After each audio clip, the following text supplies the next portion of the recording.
Yapmadı değil mi? Çok güzeldi ya. Güzeldi ya. Ne yaptı? Üstü çekiyor bak.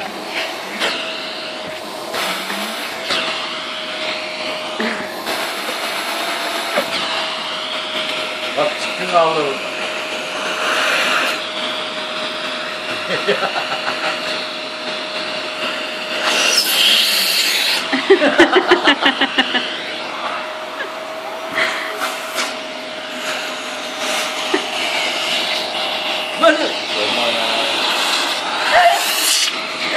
Kızağını çek ya kızağını.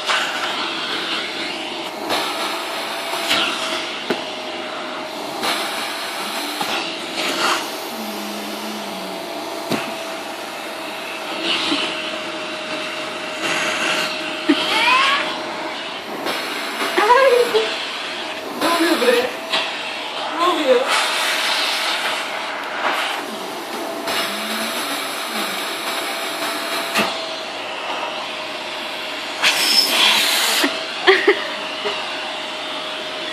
Korktu tamam baba. Ay.